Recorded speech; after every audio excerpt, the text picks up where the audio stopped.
Hello and welcome to another episode of An Imperfect Leader, Leadership in After Action, a series where leaders look back at decisions they've made and consider a series of questions. I'm Peter Stiepelman, I'm your host, and I'm an imperfect leader. I spent more than 20 years teaching and leading, first in the Oakland Public Schools in Oakland, California, and then in the Midwest, Missouri to be exact, where I was a teacher and a principal, an assistant superintendent, and then the superintendent of the fourth largest district in the state. I'm constantly striving to learn from my experiences and from the experiences of other leaders. The aim of this podcast is to lift the learning and lift the imperfect leaders up. That way, when you hear the term imperfect, you'll see strength. Strength from the candor needed to recognize imperfection as a real advantage. Let's get started. Like many of us, the global pandemic forced us to do things differently, and we've taken those adjustments and made them permanent. The Sundance Film Festival was no different. Its annual festival was interrupted, and they offered an online experience. The True False Film Festival in Columbia, Missouri did something similar during the height of the pandemic. Sundance continues to offer this option, and our household has taken advantage of it. So in the comfort of our home, we watched the 2023 Festival Favorite Award winner, Radical. It's about a teacher in an incredibly low-performing school in Matamoros, Mexico, a city of historical significance, but is now struggling with an identity of poverty, drugs, and violence right on the Mexico-U.S. border. Now, if you saw the movie Coda, the music teacher in that movie was played by Eugenio Derbez, and he's the teacher in this film. And in this movie, based on a true story, he is so human-centered. He believes in each child. He emphasizes their strengths. His lessons champion the power of deep learning. He teaches the curriculum by choosing relevant experiences that engage his children, and the results were worthy of a full-length movie. His kids were among the top performers in Mexico. In fact, one child, who is raised next door to a massive garbage dump, scores the highest math score in all of Mexico. It is such an inspiration. And so is my guest this week. I'll introduce him more in a moment, but I just want to say that Dr. Mark Bedell, former superintendent of the Kansas City schools, is the real deal. Now in Maryland, he continues to lead in a way Eugenio Derbez's character in Radical would absolutely approve, always thinking about bettering the lives and experiences of children, supporting real learning, taking on tough situations with an appreciative lens, seeing change as transformational because traditional reforms only generate compliance and fear and limited improvement. And more than anything, he's never going to compromise his values and beliefs to hurt children. His after-action review deals with the decision to offer a year-round model in Kansas City. He had the right principle and everything, but it just didn't work out as he had originally hoped. And in an act of imperfection, I didn't have my good mic plugged in. So I conduct the interview on my headphones, and I'm so mad about that. But this is a really good episode. Thanks for tuning in. Today on Imperfect Leader, Dr. Mark T. Bedell is my guest. Mark and I became friends during his 6 years as a superintendent of the Kansas City Public Schools, but Mark is no longer a Missouri resident. He began a 4-year term as superintendent of Arundel County Public Schools on July 1st, 2022, Maryland's fourth largest school district. And I can tell you this about Mark. He's talented. He's caring. He sees himself first and foremost as a teacher. And he does not shy away from the role of an administrator. And that means he's got a proven track record of success in urban districts. He led the Kansas City Public Schools to full accreditation status for the first time in more than 20 years. Mark Bedell, welcome to An Imperfect Leader. Hey, Pete, thanks for having me, man. Good to see you. And I am excited to have an opportunity to have this dialogue with you about my imperfections as a superintendent. Oh, man, I really appreciate that. It is so good to see you, too. You know, I was looking at your biography, and something stood out to me. You've got all of these honors and all these accolades associated with your time in public service. And more than any of those recognitions, you listed how in 2018, the students at Southeast High School in Kansas City presented you with an award for your efforts on their behalf and the positive impact that you have on future students, or that you would have on future students. And then in 2022, kids in the middle college program, they named you Superintendent of the Century, which is pretty impressive for the fact that we're in 2020. Still 80 years to go, so it's pretty good. Mark, I have a sense on what you're going to say, and I mean this, that you've spent your career pushing for educational equity. But if you will, would you tell us why those accomplishments, students telling you that you've made a difference in their lives, why that's so important to you? Because students don't have an agenda, Pete.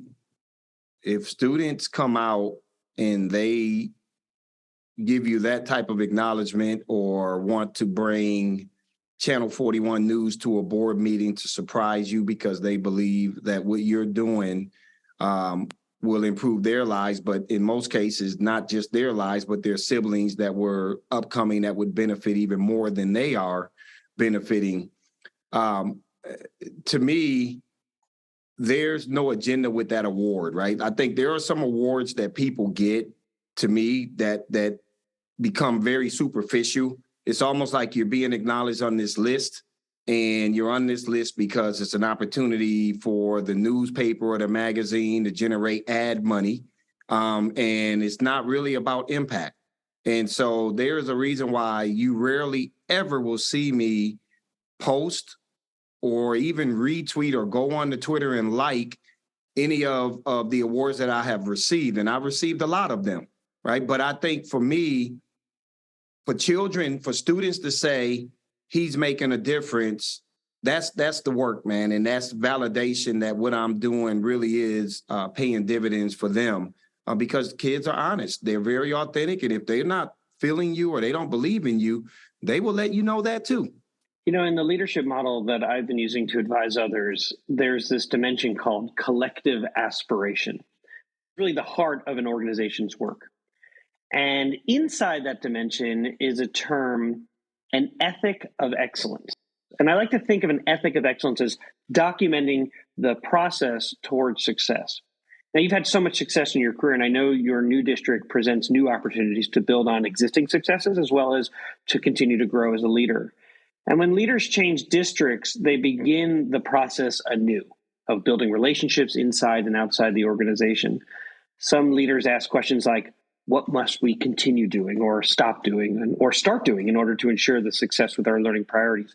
I wonder if you just take a moment to describe the process that you have been using to build this ethic of excellence in your new district. One of the things that I have always done since I moved into senior leadership is I try to refer to some of the books and some of the literature that I've read to really allow me to grow as an individual. One of those being Jim Collins' Good to Great. I always tell everybody about his motto for level 5 leadership and something that I strive towards as a leader. One, to possess a high degree of humility. So to let people know that I don't take any of what I have in life for granted because I know it can be taken away with the snap of a finger, but to also have the professional will to do right by those that you serve, right? So at the end of the day, I often tell people, I'm here to do the work for children. If you go back and listen to my interview when I interviewed in Kansas City, I said 3 things at the end of that interview. I don't have any experience. I may not be the most polished person to grace this stage, and I'm not a political person, right? So if you're looking for characteristics with those 3 things, I'm not your candidate. But if what I do bring to the table is I have a personal life story that connects with the community I'm looking to serve. I have the body of work of having demonstrated success leading struggling schools during my time as an assistant soup teacher and principal. And I'm not going to compromise my values and beliefs to hurt children. So I do the same thing here, right? I'm in a good system that I'm trying to take to great, but I'm having to help everybody understand that, we're going to do this together, and giving them the side of me that is, I'm here to make sure that all of your kids succeed. And I think that has connected with this community. You know, it's interesting. You made a statement about making decisions with people, and you made a statement that really sort of resonated for me, and I think for those who are listening.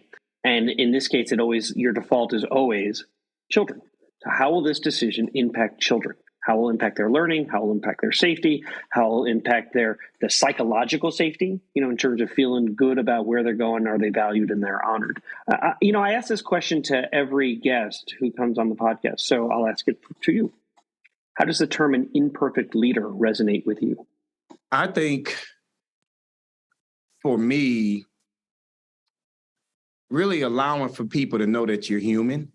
Oftentimes, people view superintendents as being inhuman, almost like we are computer brained or computer minded robots that are, far away from this earth. And what I try to do is I try to upfront disarm people by letting people know that as much success as I've had in my life, I made a ton of mistakes, and I will continue to make mistakes. And all I ask in advance is for people to offer a level of grace, because those mistakes, they're not going to be reckless in nature, but they are going to be very intentional in trying to advance the social, emotional, and academic outcomes for children. And in that means that I may fail, I may fall from time to time. And so, Pete, I like to be upfront with people that I don't have the magic potion. And if you think that I have the magic potion, then I'm not the right candidate. I don't want to lead people, but I think the impossible can be done working together as a community and trying to figure out where can we draw on the commonalities rather than always focusing on the things we don't agree with and pushing ourselves apart. So I really view an imperfect leader as somebody who can admit that they're not perfect. An Imperfect Leader, Leadership in After Action is supported by ILAA, a firm dedicated to supporting aspiring new and established leaders. For more information, please find them at human-centeredleaders.com. We're back for segment 2 of An Imperfect Leader called Imperfect Leadership in After Action. My guest again is Dr. Mark Bedell, Superintendent of Arundel County Public Schools. In this segment, we ask our guests to deconstruct a decision that they had to make, and then we just discuss it. So, Mark, what happened? I made a number of mistakes over my 6 years in Kansas City, to be very clear with you. So it's so many I can draw off of, but I think I'll go off of one where we tried to do a year-round model for one of our elementary schools, and it was in one of the poorest neighborhoods inside of Kansas City.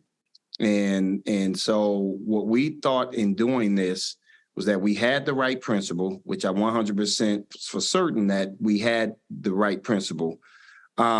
We had the right staff that he had brought in and built the school up. He had increased the school enrollment by about 100 students. And this was one of the schools designated as a failing school, according to the Missouri assessment program. And so we wanted to try to do something different. So we said, let's try to do this year-round model. And when we got into doing this year-round model, part of what ended up happening was it ended up just being an extension of the school year. So it wasn't a true year-round model, right? And we just didn't think it all the way out. So the kids basically, instead of going to summer school, they would, in essence, just stay at that school, and they would get that additional month of learning in through the end of June. But what we also didn't take into account was the environment how competitive the environment was for children during the summer. So there's so many, because Kansas City is a charter-oriented community, and then there's a lot of other service providers that are able to work with school districts and work with charters during the summer. Everybody's competing for kids. And so what ends up happening is some of these entities were like, hey, we will offer the parent $400 if their kids stay with us throughout the entirety of the summer. So then that ultimately compromised what we were trying to do, because parents kind of made a decision, well, really it's the end of the year and this is just an extension. We're going to pull our kids out and we're going to put them in the summer program. And so I don't think that we got the results that we were looking for in that model. And I wish that there was something that we could have done differently. So to be very clear with you, I've learned around what I would do differently as a result, and we'll probably talk about that in a little bit. Yeah, that's right. We're going to dig into that. And it's interesting because I do know to the north of you in North Kansas City, they had 2 year-round schools, and we also went and visited them and talked to their principals and got all excited and energized. And similarly, it was, okay, but is this just going to be another 30 days of the same? And so a kid goes, well, I could go swimming through the Parks and Rec program, or I could go and do this to this other group, and to your point, that they're paying parents are like, $400. Like, I'll take that and send my kid back to school later. But right now, I'm going to choose something different. That's so interesting. That's So correct. one of the questions that we ask is what got overlooked? And you began to talk through, there were other summer options, right? So you felt like you had the right principal. You felt like you had good staff. There were other summer options. As you were looking through this, what got overlooked in terms of programming, or what would you say got overlooked? I think the instructional programming wasn't as thorough as it needed to be, because it basically resulted in us having to work on telling kids in over a 19-day period, you need to learn everything you didn't learn over a 175-day period, right? So it was just more of the same. So it was in name a year-round program, but truthfully, it just wasn't. And I think that was one. The curriculum really wasn't thorough, in my opinion, or right for us to really hold anybody accountable for what those additional 19 days would yield, because I'm a big data person, right? So I remember coming back and reporting to the board on the evaluation of this model, and I was like, we bombed on this. Like, this is something that we need to stop because it's not working. And that was part of the problem. So I think, and then just not really getting a full-blown commitment, like getting parents to sign and agree to an MOU that they were going to keep their kids there through the entirety of the extension of the school year. So we took hits on attendance rates and all of that. It just ended up being bad. It wasn't properly synchronized with our student information system, learning management system. It was just a lot of mistakes that we made. But the good news was it was one school, but it was a model that I think if we would have just thought more thoroughly on it, it could have been phenomenal. I was thinking about something you said earlier in our conversation, which is that you are not a politician, right? A politician can stand up there and say, we're going to do year round. Everyone goes, oh, look at this. He's dynamic. He's innovative. They're going to do year round. Yet what you are is an educator who looked back at your data and said, so what are we doing for kids and how is it going to improve their outcomes? And it doesn't seem to be working for us. So we really need to kind of step back and think differently about this. I'm curious about what you learned about relationships, or what new relationships were formed. I think where people were excited about it was that at least we were trying to do something different, right? So I'm real big on, I don't like to do things sloppy or raggedy. I really pride myself on wanting things to be polished, wanting things to be well thought out. And I also don't think that I did a good enough job of really putting my fingers on it and really helping to think all the way through it. And so some of that, I mean, at the end of the day, I own it as superintendent. It's my failure overall. But I think if I would have had my finger on the pulse a little bit more, if I would have potentially worked with funders differently and got them involved on the front end of it, we probably could have been able to come up with the resources to be competitive, to help support our parents and incentivize our kids to stay there. I just think there were some things that, because, Kansas City is the fourth wealthiest from a philanthropy standpoint in the country. Right. And I don't think we leveraged that like we should have. Right, you go to your Boys and Girls Clubs, you go to your United Way, you go to your the Kaufman Foundation. We're trying to do a year-round school. Here's our reason why. Here's what we think is going to happen. And they say, okay, let's wrap around you. As opposed to, So that's the part that I would tell you really was a missed opportunity for us, not truly utilizing some of the other service support entities or advocacy organizations and groups to help us, like from a big picture standpoint. The principal, I think, did a good job of that with his connections. I don't know, from my position as superintendent, did I do enough to leverage the Hall Foundation, the Baum Foundation, some of these big companies that I think would have easily wrapped their arms around us and helped us with the resources?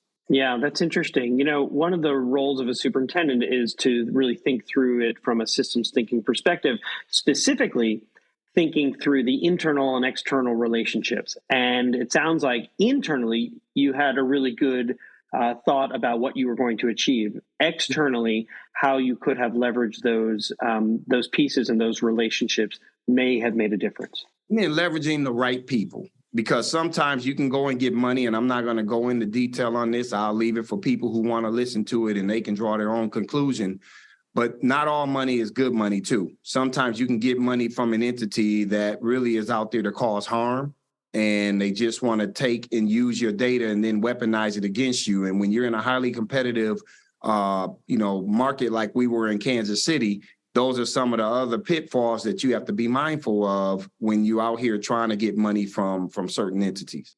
So I think you told me what you could have done differently. I'm interested to know what frustrated you. So there's something like what got overlooked, and that's kind of from the system. So, one part of the system was we were just extending school. And so what kind of got overlooked there was the fact that maybe as a system, we could have thought differently about what year-round meant. Did we have a shared image of what year-round meant in Kansas City? But sometimes as a leader, we have to think about what frustrated us as individuals in terms of what we wish we had done differently. Yeah, I mean, what frustrated me was not thinking innovatively like I am now. I learned a lesson from that I wish I would have thought about prior to embarking on that journey. But I guess this is also why you go through the process of beta testing things. It's a lot of things you learn from it. And being a former high school principal of a prominent engineering program, so I was fortunate that I had a neighborhood school that was a failing component. And then I had an engineering program that kids tested into when I was a high school principal in Houston, and sent, more kids to MIT than in this history than the entirety of schools in the Houston Independent School District. But the engineering program taught me a lot about this whole spiral method of learning from your failures. Because in engineering, the beautiful thing about failing is you get to go back and you get to spiral, you get to learn. And even when you figure it out, there's always somebody else out there trying to innovate and trying to make what you've done even better. And so it just taught me during my years there of understanding how to embrace failure. But even in failing, like there were some simple things that, like I said to you earlier, that we could have done that really frustrated me, that we could have done differently. And so one thing I will tell you, that if I could do it all over again, I would have taken a different look at the model. The model would have been more of a trimester model. And here's the reason why I say do a trimester, because a trimester allows for you to provide the interventions for students immediately. So if school is, let's just say we do a trimester and it goes from August until November. So now you've covered whatever hadn't been learned during the last 2 weeks in August, September, October. You got the month of November to go back and work with these students. But here's the beautiful thing about this. That triggers your first trimester, your first intercession. So you would have an intercession, and for all of the kids, right, that really need the support, and in this case, in this school, all of those kids will kind of be required to come. And for those 3 weeks, those kids are going to get intensive interventions and support and enrichment. For the kids who don't need it, they get enrichment. And then what ends up happening is everybody goes on break during Thanksgiving. And then you start the second trimester, which will go from December, you get your holiday break, and then it goes to March. And then you do intercession 2. So everything that hasn't been mastered, you got now to cover everything in December, January, February, March. You go all the way through the first 3 weeks. Everybody's on spring break. And then you do your third intercession. And now what it does is it really does, it's a whole different kind of model because of the attendance requirements, all of those kind of things. You don't fall into this. You're only doing an extension of the year and telling kids they need to catch up on what they didn't learn in 19 days. You're catching them throughout the year. And I think we would have gotten phenomenal results had we done it that way. Yeah, it's interesting. You're talking about 12 weeks on, 3 weeks off, or 9 weeks on, 3 weeks off, and Yeah. giving teachers potentially a time a few days before kids even come back to Yep. make new groups, to create these flexible groupings, and to really be child-centered, as opposed to, when you say 19 days, for those who are listening, in Missouri, 19 is the number of summer school days that you can that you're adding basically to your schedule. And so you were doing an extension of the year, not a year-round schedule. Correct. That's really interesting. In the end, what was something that was good that came out of the situation? For me, it told me a lot about the building principal and the faculty and staff over there and their willingness to try to do something different. And they didn't buck up against it. There was excitement about it, even with the shortcomings. It showed me a lot around their character level. It showed me a lot around their willingness to want to embark on doing something different. And that made me proud. So to be honest with you, like, we didn't see a lot of regression in the data, Pete. We just didn't see the data moving in the direction that we thought it would move through going to this full-year model, because we just simply weren't able to reach the kids in a very controlled manner like we wanted to. It also sounds like, as you've now moved to Arundel, a different part of the country, that you're not afraid to attempt innovation, because you know that innovation does spark enthusiasm and excitement, as it did with this school that you were working with in Kansas City. It just has encouraged you to think about the system. And I didn't know about your work in Houston. However, this must come so naturally to you in terms of design thinking, system thinking, is to think about all those relationships, internally, externally, how the different parts play with each other, because every good idea doesn't always become success if you haven't really thought about how they interact with each other. That's right. And I mean, the beautiful thing about my experience in Houston is, once I got promoted out of my high school, I was then assigned by the superintendent, Terry Greer, at the time, to be one of 3 school improvement officers over his project, Apollo 20. And so the Apollo 20 initiative took the 20, or either the 30, maybe it's the 30 lowest performing schools in the Houston Independent School District, and we really applied like charter tenants on them. We went to Austin and had to testify in front of the legislators that we wanted to extend the school year. We wanted to add an additional hour to the school day. We wanted to give teachers incentive money to come over there. So some of our teachers that had the highest value add, how do we attract them into some of the lower performing schools? You know, giving them a sign-on bonus, a retention bonus, and growth bonus based on how well they grew kids. So we got all of this support, a lot of support from the philanthropy in Houston. But I was fortunate. I was the guy that was working with the high schools. And guess what? They tracked it, your value add as a school improvement officer. They ranked us amongst the 24 of us. And I was blessed that by the time we got done with that work, I was ranked number 1. My schools had experienced more value add than other schools, but I also had an advantage because I had these additional resources being pumped into my school that maybe some of the other schools didn't have as a part of being a part of Apollo 20. But at the end of the day, I put in a lot of work. One of my worst schools, I spent 3 days there, Monday, Wednesday, and Friday, every day being there, helping to put systems in place for a half of a year. So, there was a lot of hard work that went into getting that number 1 ranking too. Now I have a better understanding. You had a nuanced relationship to charter schools in Kansas City. You didn't see them necessarily as an enemy, as so many educators or leaders around the nation will sort of vilify charter schools. What I noticed, at least from the outside looking in, was you were looking for opportunities to partner, either share space and buildings, share bus lines. I can't say that the charter school community was interested in doing very much with Kansas City public schools. However, I always saw you reaching out and saying, what can we do together? These are our kids. These are the kids of Kansas City. These are our kids. So why don't we work together? And I noticed that quite a bit in your work. I don't know how you would respond to that. I did, Pete. I tried. I tried to draw the line in the sand. I'm ultra competitive. So I don't want any person listening to this to think that I was just kind of giving the red carpet over to them. That wasn't the case. We were very inefficient, and we ran data that showed that we were spending far more money into operations rather than money going into the classrooms.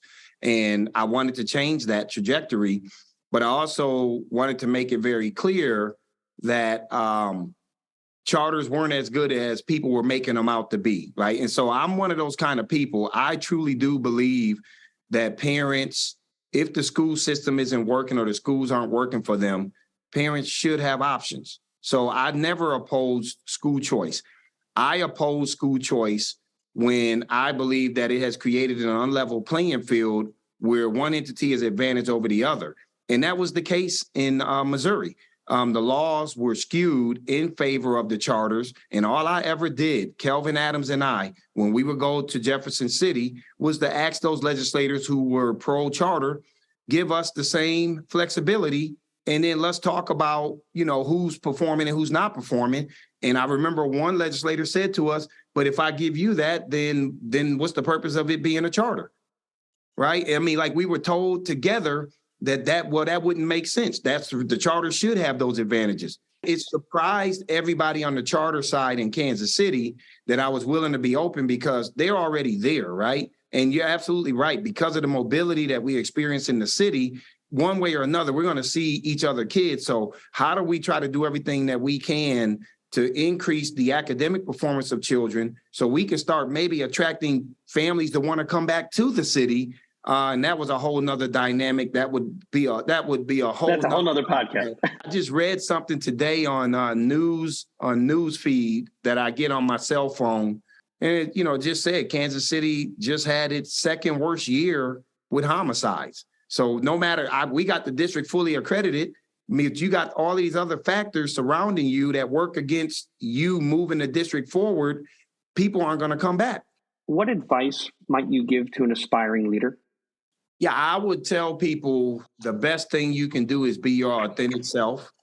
Don't come in trying to be something you aren't, because generally after being in some place within 6 months, you start to regress to who you really are. So do the people that hired you. People can put on a good face for the first couple of weeks, but then the true individuals will come out. So come out right from the start and be honest with people. The thing I try to tell people here is I recognize that we have a lot of entities that have agendas. I tell you right now, I'm not going to address everything on your agenda.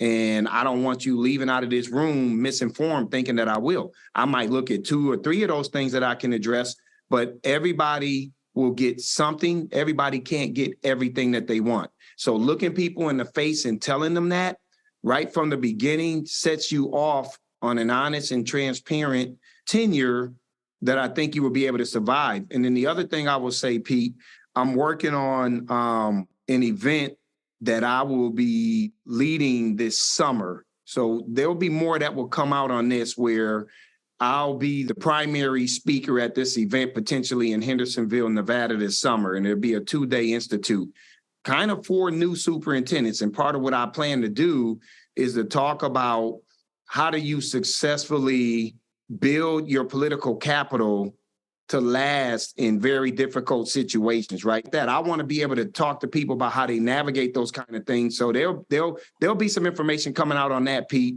about this institute that really is designed for new superintendents, trying to navigate times like this. Mark, you've been such a good friend to me over the years. And when I've struggled, you were a solid sounding board. What always inspired me about you was your strong, unwavering stance in favor of public education. Everything you've just said today. You've got such an ability to help people see the unbreakable connection between education and then those issues that are negatively impacting a community. You used community violence as an example, and that is a huge one.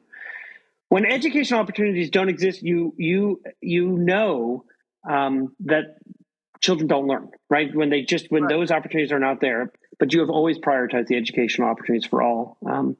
And when you do that, you know that violence can decrease. When kids know that they've got hope, then they make other decisions. So I could talk about this for hours, but more than anything, I just want to thank you so much for your continued service to children, to their families, to faculties. And thank you so much for being my friend. Appreciate it. Hey, man, I appreciate you. And I'll say this.